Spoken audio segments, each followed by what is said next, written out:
बिस्मिल्लाहिर्रहमानिर्रहीम। अस्सलामु अलैकुम डियर स्टूडेंट्स, उम्मीद करती हूँ आप सब खैर वाफियत से होंगे। This is Sabeen Razzaq, your biology teacher, and today we are going to discuss viral disease, for example AIDS. MDCAT biology में ये जो टॉपिक मेंशन है, इसमें स्टूडेंट्स क्या करते हैं कि सिर्फ एड्स का टॉपिक प्रिपेयर करते हैं। बेटे ऐसा नहीं है, इसमें वो तमाम वायरल डिजीजेस जो आपके बुक में मेंशन है वो आपने बुक से, टेक्स्ट बुक से कंसल्ट करनी है, देखनी है। सो डियर स्टूडेंट्स, इस वायरल डिजीज के टॉपिक में हम कौन कौन सी डिजीजेस देखेंगे? Small pox, herpes simplex, influenza, measles, mumps, polio, hepatitis and AIDS. ये वो तमाम डिजीजेस हैं जो आपकी फर्स्ट ईयर बायोलॉजी की टेक्स्ट बुक में मेंशन है। So without wasting much time हम स्टार्ट करते हैं।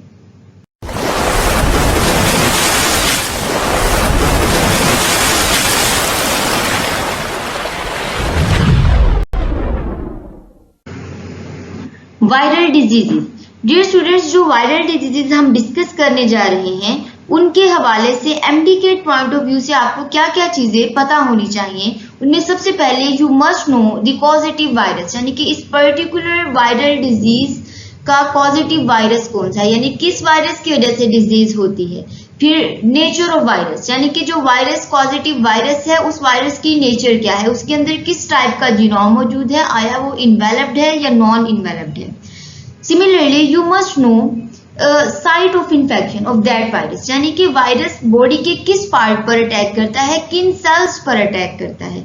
Similarly you must know symptoms of that viral disease and immunization, यानी कि इस वायरल डिजीज की, इस पर्टिकुलर वायरल डिजीज की वैक्सीनेशन मौजूद है या नहीं। इन 5 पॉइंट्स को अगर हम कवर कर लेते हैं तो एमडीकेट में आने वाले जितने भी एमसीक्यूज वायरल डिजीज से रिगार्डिंग होंगे वो इंशाल्लाह आपके कवर हो जाएंगे। सो हम स्टार्ट करते हैं जी।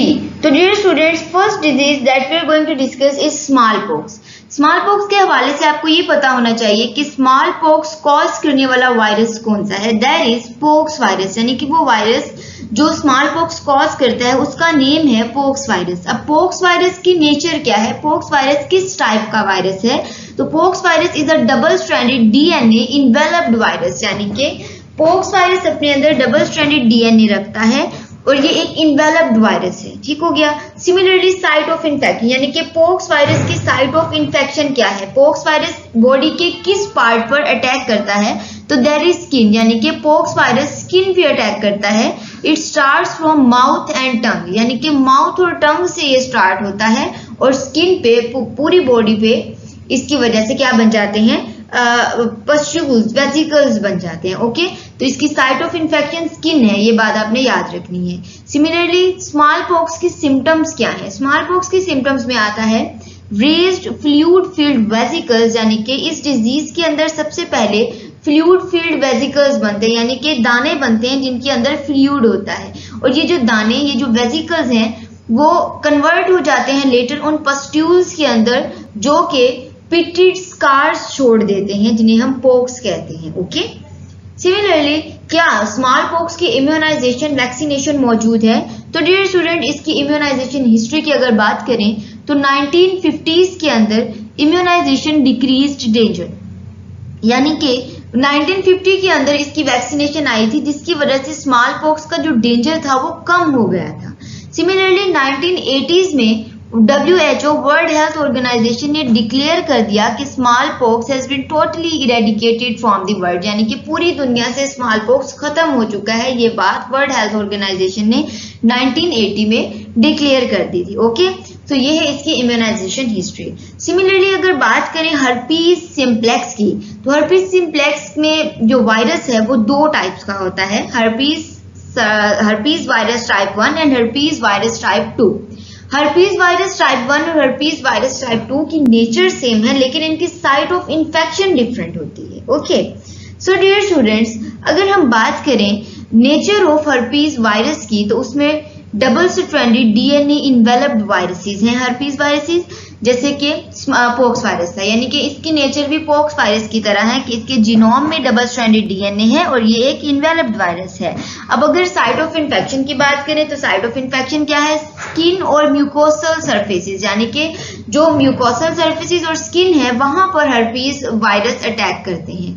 अब जैसे कि मैंने कहा कि herpes virus type 1 and herpes virus type 2 site of infection की वजह से ही एक दूसरे से डिफर करते हैं।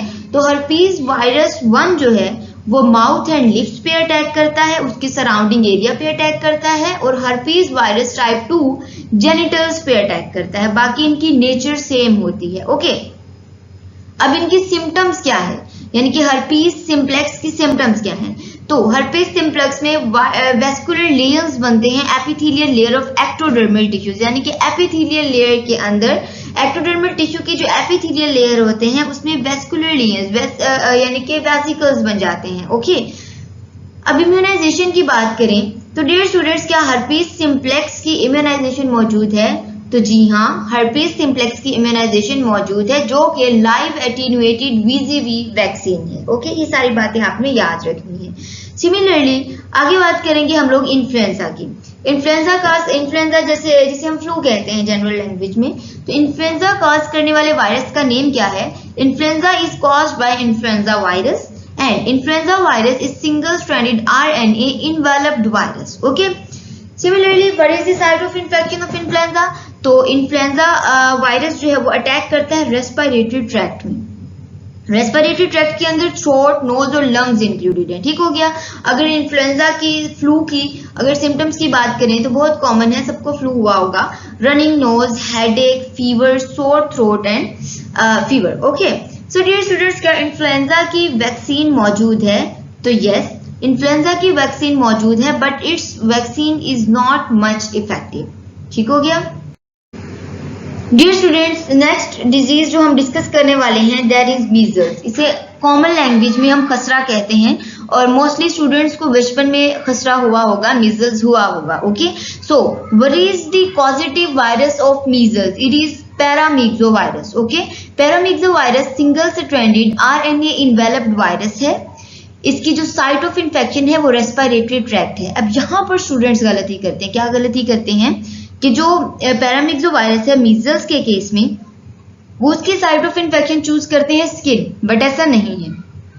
स्किन पे मीजल्स के अंदर रैश जरूर बनता है, लेकिन वो डिजीज की सिम्टम है, साइट ऑफ इन्फेक्शन नहीं है। Site of infection respiratory tract है कि जब पैरामीक्सोवायरस रेस्पिरेटरी ट्रैक्ट पे अटैक करता है तो उसके नतीजे में स्किन पर रैश आ जाता है। ठीक है, तो site of infection respiratory tract है, स्किन नहीं है। Okay, so dear student, symptoms की बात करें तो इट इज फीवर, बुखार हो जाता है, रनिंग नोज, फ्लू हो जाता है, कफ, आपको खांसी आती है, रेड आईज में रेडिशनेस आ जाती है, और red flat rashes on skin, skin पे फ्लैट रेड फ्लैट रैशेज बन जाते हैं। ठीक हो गया। डियर स्टूडेंट्स, क्या मीजल्स की इम्यूनाइजेशन वैक्सीनेशन मौजूद है? यस, हमारे पास मीजल्स की वैक्सीनेशन मौजूद है and it develops immunity in its victim. ये बहुत मजे की बात है। जब एक दफा मीजल्स यानी कि खसरा हो जाता है तो दोबारा नहीं होता, यानी कि खसरे का, मीजल्स का एक दफा होना दोबारा होने से बचा लेता है, विक्टिम के अंदर इम्यूनिटी क्रिएट कर देता है। ओके, तो ये मीजल्स की एक एबिलिटी है, क्वालिटी है। Okay, so dear student, 60% adults are immune to it. सारी बातें याद रखने वाली और आपने इसको अच्छे से याद रखने हैं। डियर स्टूडेंट्स, अगली डिजीज है मम्प्स। मम्प्स के अंदर जो पॉजिटिव वायरस है that is paramyxovirus similar to measles and it is a single stranded RNA enveloped virus. But what is the site of infection of paramyxovirus in case of mumps? It is parotid gland, salivary gland near cheeks and jaws। यानी कि parotid gland क्या है? ये हमारी cheeks और jaws के करीब एक salivary gland है जिसे parotid gland कहते हैं। अब डियर स्टूडेंट, मम्प्स को कॉमन लैंग्वेज में हम लोग पंजाबी में कहते हैं कान पेड़े। ठीक हो गया। अब देखेंगे हमारे चीक्स और जाज के पास जो पैरोटिड ग्लैंड है ना, पैरामिक्सोवायरस ने उस पर अटैक किया तो वो स्वेल हो जाएगा। आपने देखा होगा बचपन में बच्चों को ये मम्प्स होता है तो बच्चे बड़े क्यूट से लगते हैं।